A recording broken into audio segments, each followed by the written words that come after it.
Olá, queridos. Sejam muito bem-vindos para a nossa leitura orante dos Salmos. Hoje, com a graça de Deus, vamos meditar no Salmo de número 117, o menor salmo da Bíblia. É um texto que nos convida a louvar a Deus. Você que está chegando aqui agora, tome parte conosco. Você que vai estar participando num outro momento, com esse vídeo já posto aí na plataforma do YouTube, também participe conosco. Esse é um momento de devocionalidade cristã muito especial, de desenvolvimento da nossa disciplina de oração cotidiana. E para quem não conhece a leitura orante, ela é uma forma muito antiga de se buscar a Deus em oração, tendo como base as próprias palavras de Deus, as Sagradas Escrituras, nestes textos que consideramos inspirados pelo Espírito Santo de Deus. Então não vamos nos demorar, esse é um salmo curto, eu convido você a fazer 2 leituras juntamente comigo. Ele tem 2 versos apenas, então a gente vai ler uma vez, vai parar um pouco para silenciar, acalmar as vozes da nossa mente e vamos fazer logo em seguida uma outra leitura para depois assim meditarmos no texto desse salmo. Vamos juntos participar? Diz o texto, Salmo 117: Louvai ao Senhor, vós, todos os gentios. Louvai-o todos os povos. Porque muito grande é a sua misericórdia para conosco, e a fidelidade do Senhor subsiste para sempre. Aleluia.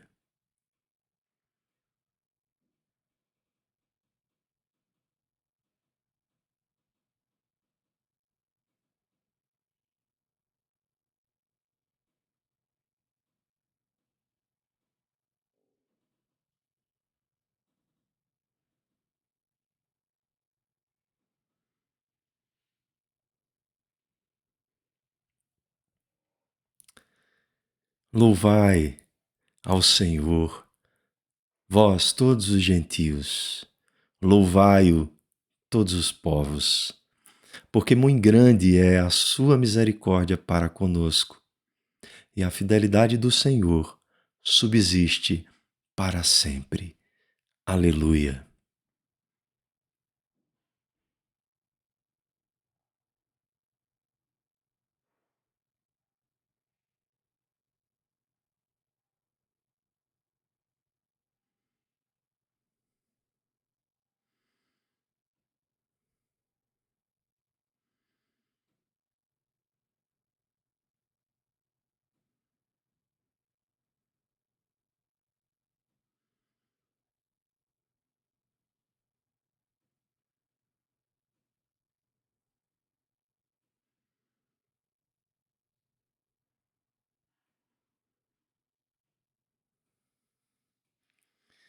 Que salmo, né?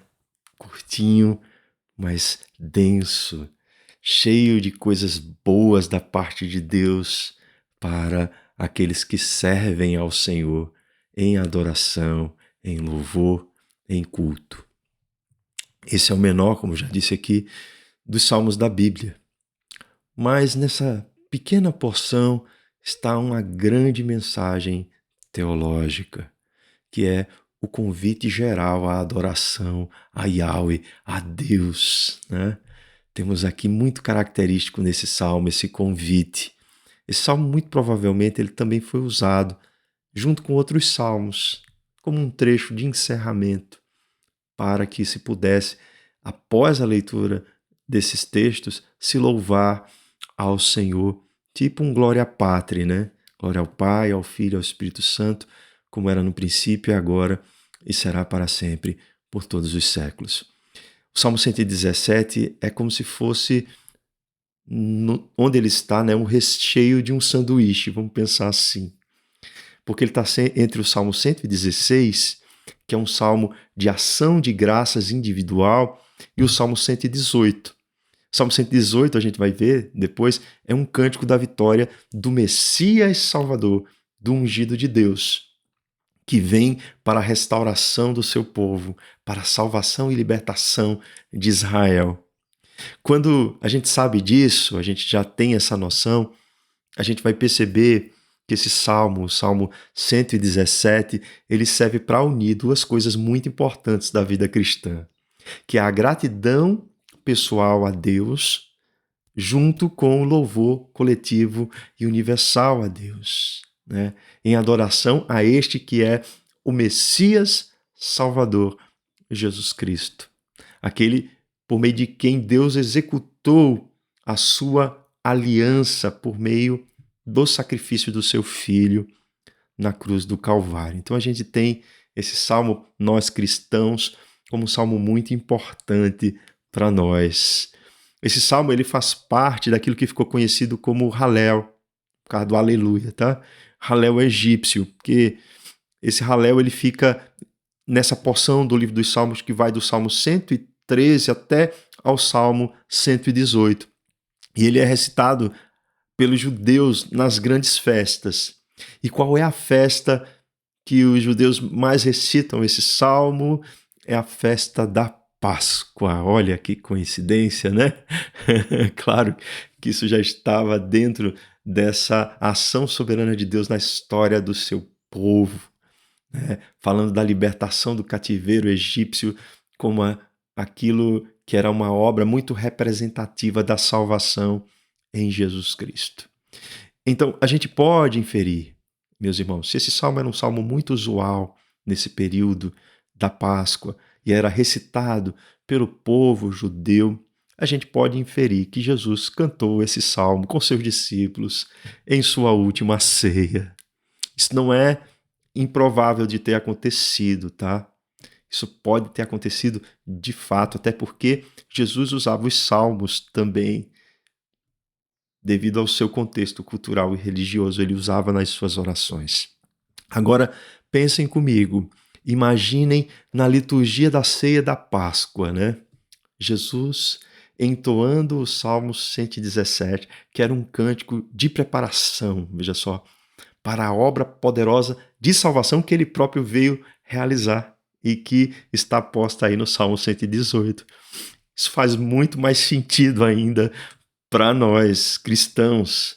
Na última ceia, a gente precisa trazer aqui um cenário, né, representativo disso tudo. Na última ceia, a gente lembra que Jesus tomou o pão, não foi assim? E deu graças. Olha, esse é o momento que abre a Eucaristia, a ação de graças a Deus. Eucaristia, na verdade, significa exatamente isso, ação de graças. O que nos faz pensar, observem, nas palavras do Salmo 116, que a gente já viu no verso 12, quando se diz o seguinte: que darei ao Senhor por todos os benefícios para comigo. Está invocando uma adoração a Deus por meio de uma ação de graças. Mas não somente isso. Pensem comigo. A mesa da Páscoa que estava ali posta à frente de Jesus tinha também um cálice de vinho. E Jesus, tomando esse cálice, disse que ele representava a nova aliança confirmada com o seu sangue, que seria derramado como sacrifício pelos seus discípulos. Isso também nos conecta ao Salmo 116, no segundo versículo, que é o versículo 13, após aquele que a gente já leu. Quando o salmista escreve em resposta de ação de graças, observem as seguintes palavras: tomarei o cálice da salvação e invocarei o nome do Senhor. Que coisa bonita, né? O Salmo 117 é o cumprimento dos votos de se invocar o nome do Senhor por meio de uma santa convocação de adoração e louvor. Aleluia! Quando a gente medita nesse texto, né, que é um texto curtinho, a gente vai ver que o verso 1 abre exatamente com essa santa convocação para que todos louvem o nome do Senhor. Diz aí o texto, observe comigo: louvai ao Senhor, vós todos os gentios, louvai-o todos os povos. A palavra louvai aqui, ela vem do hebraico halelu, né? Halelu é uma ordem de celebração e de adoração pública. Louvem, adorem. O nome Senhor aqui é o nome do Deus da aliança. O Deus que tem um relacionamento com o seu povo, um relacionamento vivo. Mas o que é interessante aqui é que não é apenas seu povo que é convidado a louvar o seu santo nome, mas também todos os gentios, goim do hebraico, todos eles são convocados a louvarem o nome do Senhor. Há aqui um paralelismo entre gentios e povos, né? Porque o Salmo diz: louvai ao Senhor vós todos os gentios. E depois ele diz assim: louvai todos os povos. A gente sabe que a poesia hebraica ela não tinha rima como a gente tem aqui, né? Na poesia no português, na poesia que vem do latim, etc.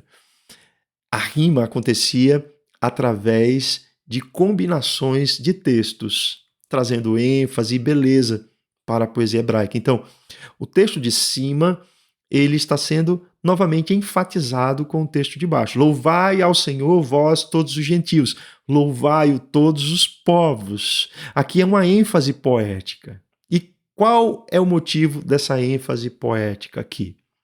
É reforçar a ideia de universalidade do reino de Deus, onde não existiria mais uma delimitação étnica, geográfica e cultural do relacionamento de Deus com o ser humano. Esse salmo é, então, meus irmãos, uma profecia missionária. Por quê? Porque por meio dele é possível que nós possamos antever que tanto judeus quanto gentios, ou seja, não judeus, seriam abrangidos no relacionamento pactual com Deus por meio do sacrifício de Jesus Cristo. Que coisa linda, né?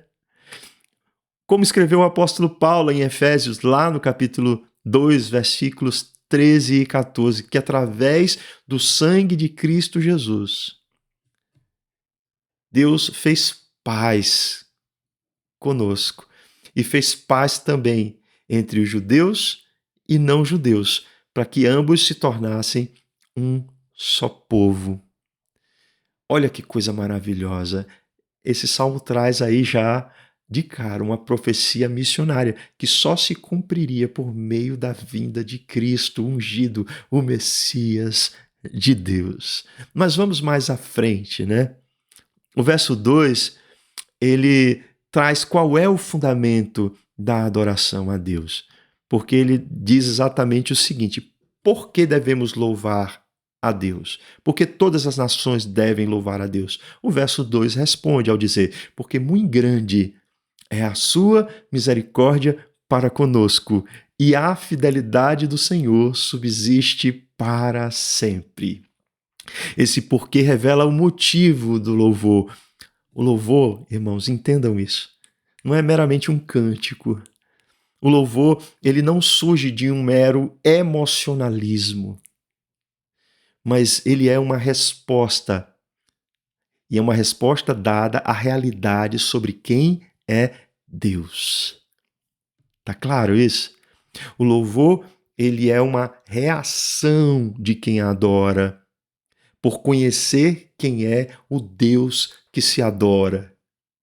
E as palavras do salmista aqui, nos fazem perceber os seguintes atributos de Deus. Primeiro, ele é imenso em misericórdia e a sua fidelidade é para sempre.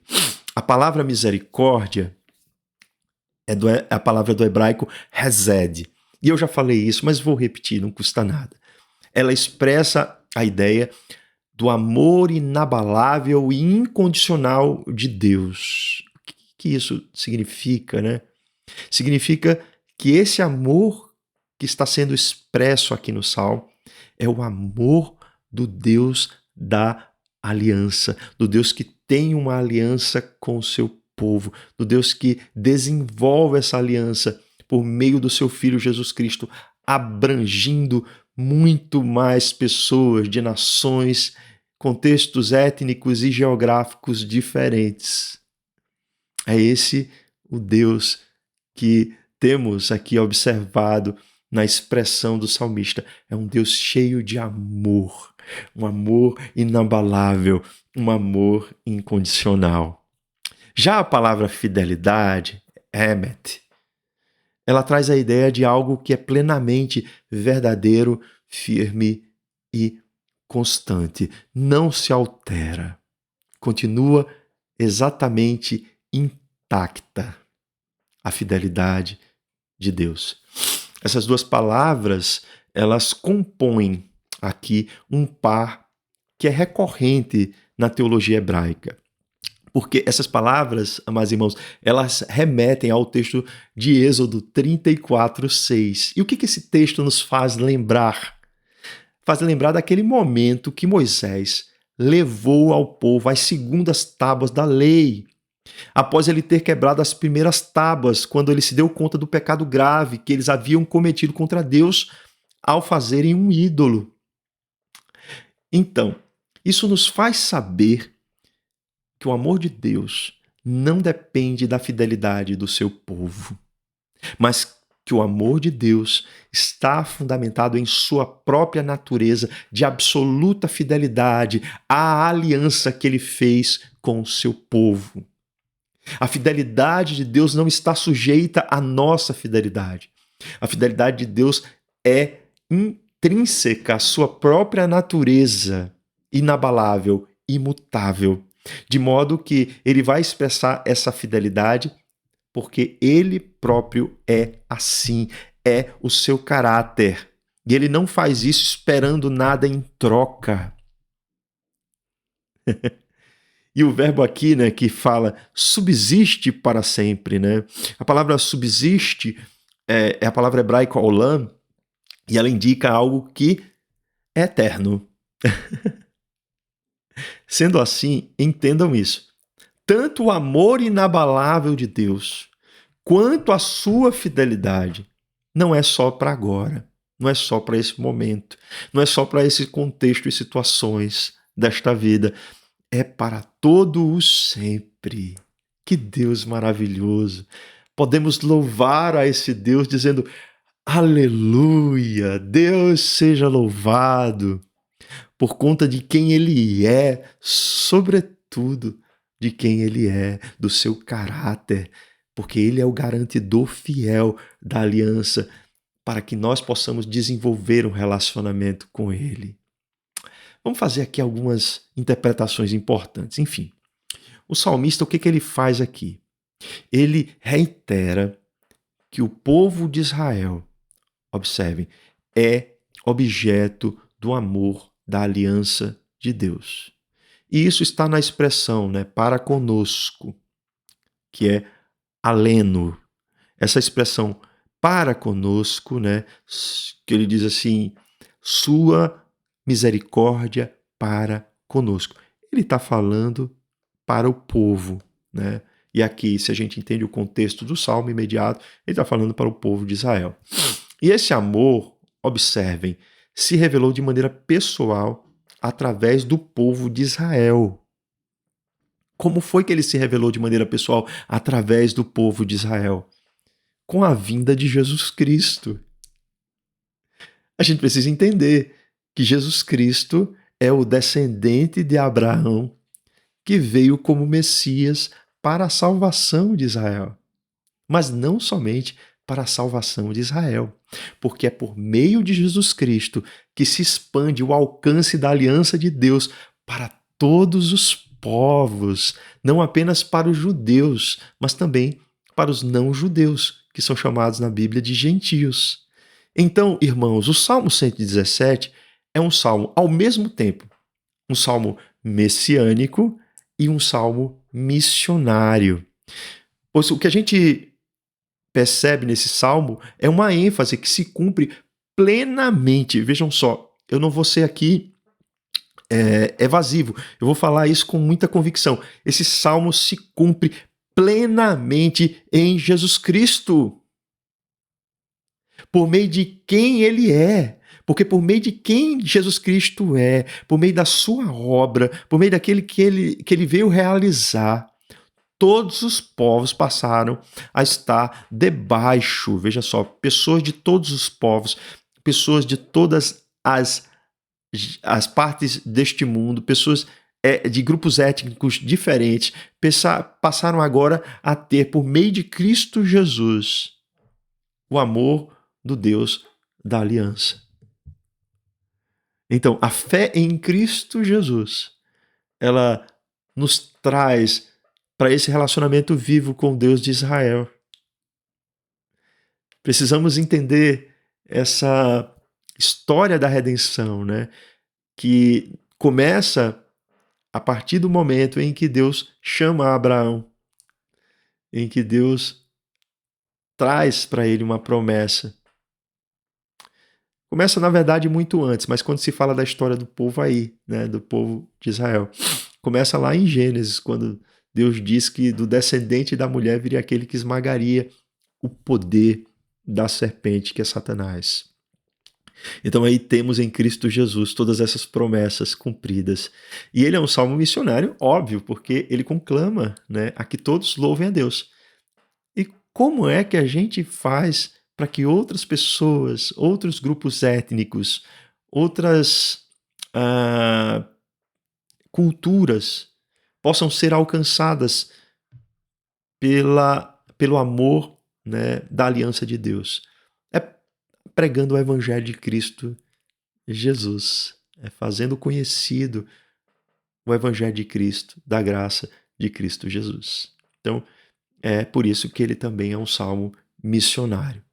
Vamos fazer aqui algumas aplicações, né, para o nosso cotidiano com base nesse salmo. Primeiro, escutem, meus irmãos, não devemos fazer acepção de pessoas. Não devemos fazer acepção de pessoas. O salmo, ele nos faz compreender que a convocação de louvor a Deus se estende para pessoas de todos os povos. Isso deve ser o suficiente para que nós possamos nos mover como instrumentos dessa realidade, pregando o evangelho a todos os povos e culturas. A ação missionária da igreja, ela não pode se restringir apenas à comunidade. Ela precisa ir além. É essa a intenção evangelizadora. Ela não pode ficar presa a uma noção de família da fé que não abrange também a comunidade, as pessoas, para além das fronteiras dessa igreja. Ela precisa ir além, né? Por isso que a gente faz missões, por exemplo, transculturais. A gente tem na IPB, né, a APMT, que é responsável por isso. Temos, na verdade, missões também nacionais, juntas de missões nacionais. A nossa igreja, ela ajuda, assim, dando apoio financeiro a alguns missionários espalhados no mundo. Há uma outra aplicação prática que a gente precisa fazer, que é sobre o amor e a fidelidade de Deus nos servir como modelo também de como devemos ser. Tanto o amor quanto a fidelidade de Deus nos servem de modelo.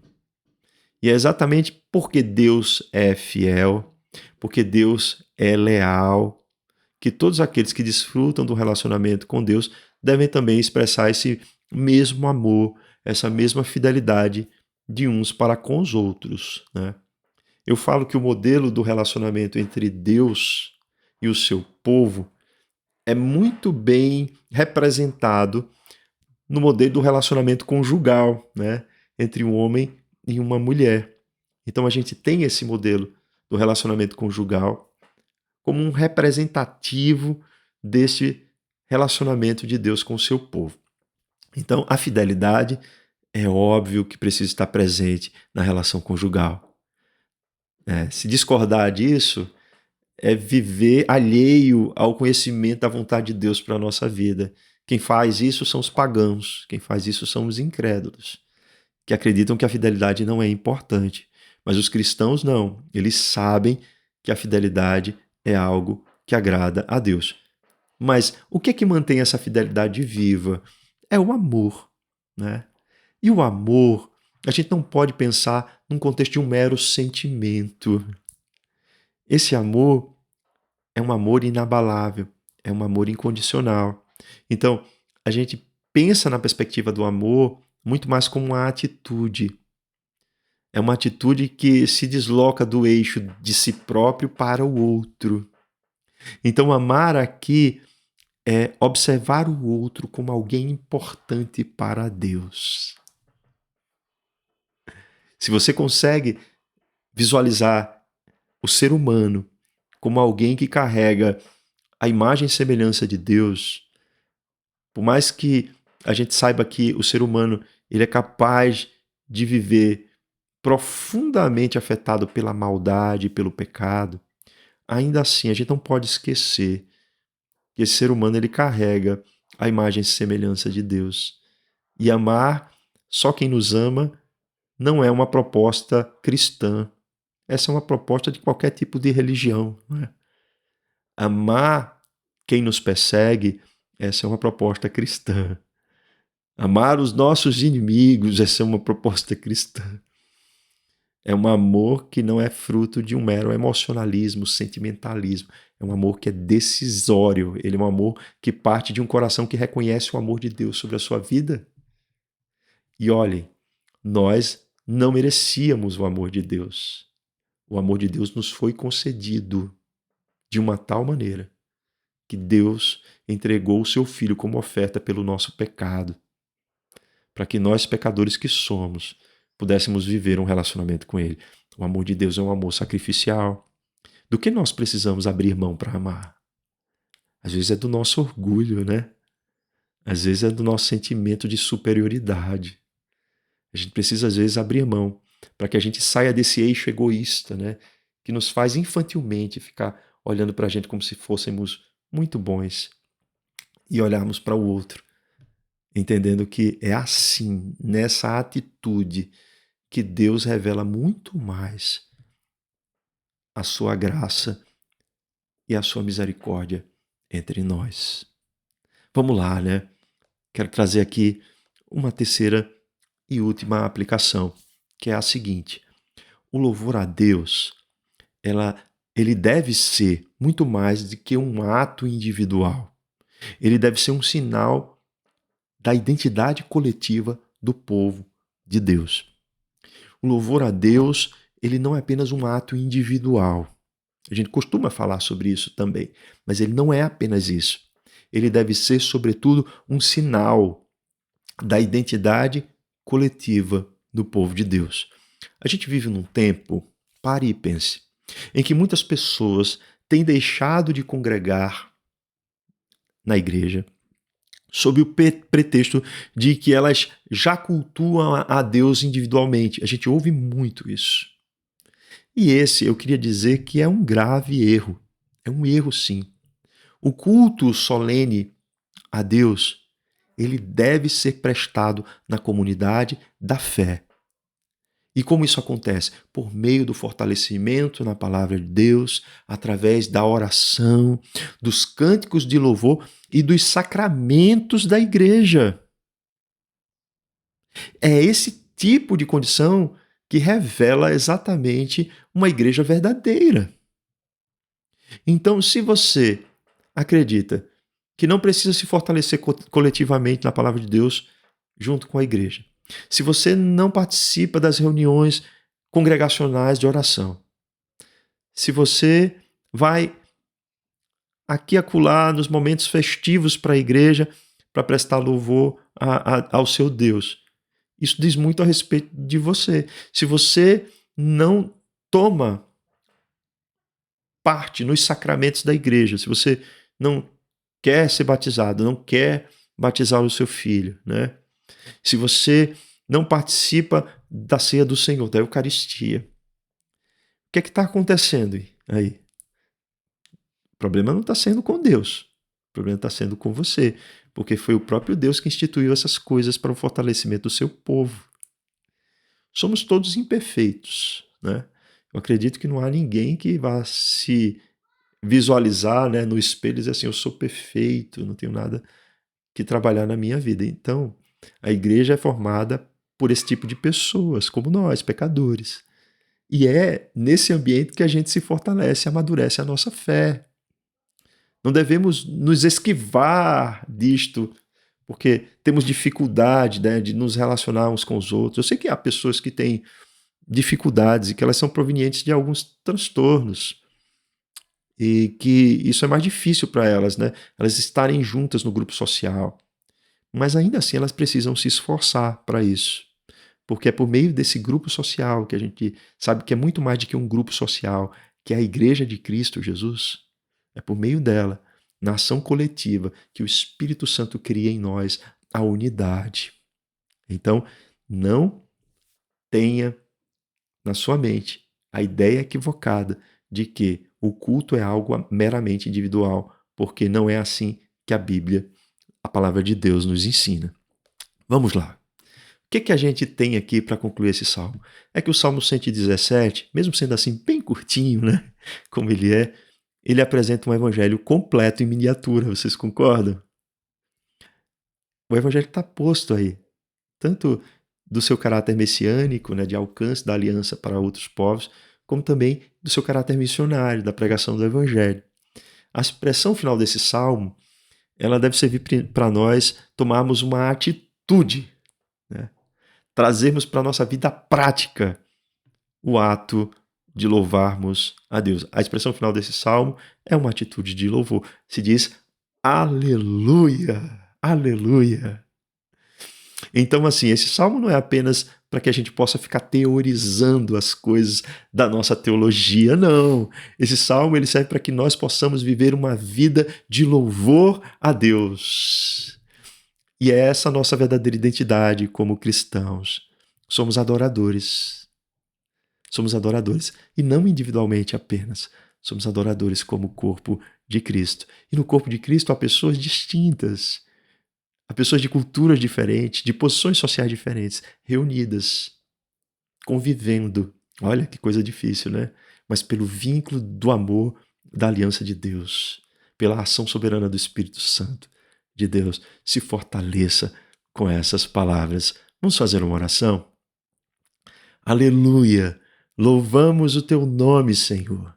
Louvamos o teu nome, Deus da aliança, porque tu nos alcançaste, nós que não éramos teu povo, passamos a ser teu povo por meio da atitude perfeita de Cristo Jesus, da obra redentiva que ele veio e realizou entre nós na cruz. Queremos te agradecer, ó Deus, porque por meio de Cristo Jesus fomos agraciados com um relacionamento vivo contigo. Relacionamento este que nos traz um imenso amor, um amor inabalável, incondicional, um amor que não está sujeito a aquilo que possamos dar e oferecer, mas é um amor que se realiza através daquilo que Jesus Cristo fez por nós, dando a sua vida em favor de nós pecadores. Muito obrigado pelo teu amor, Senhor. Mas não só isso, muito obrigado pela tua fidelidade, porque és tu o garantidor da aliança, não somos nós. Imagina se fôssemos depender de nós para que vivêssemos um relacionamento contigo, isso nunca aconteceria. Mas te damos graças, porque a tua fidelidade também nos alcançou por meio de Cristo Jesus. Que os nossos corações estejam sempre alegres, Senhor. Ajuda-nos, Senhor, a não fazermos acepção de pessoas. Ajuda-nos, Senhor, a compreendermos a profundidade da obra missionária que somos chamados a realizar. Ajuda-nos, Senhor, a perseverarmos coletivamente na Tua igreja, naquilo que são as atividades, Senhor, para conhecimento Teu por meio da Tua palavra, da oração e dos sacramentos.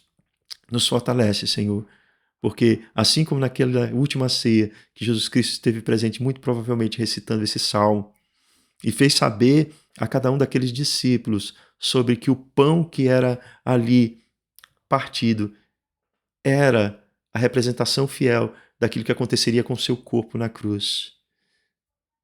E o cálice de vinho era a representação fiel da aliança que ele veio realizar para a nossa salvação. Que nosso coração, Senhor, possa estar alegre em Tua presença. Que possamos, Senhor, não apenas saber de tudo isso, nós possamos viver essa realidade para louvor e glória do teu nome. Essa é a nossa oração por Cristo Jesus, nosso Senhor. Amém. Queridos, que Deus nos abençoe e até a próxima leitura orante dos Salmos.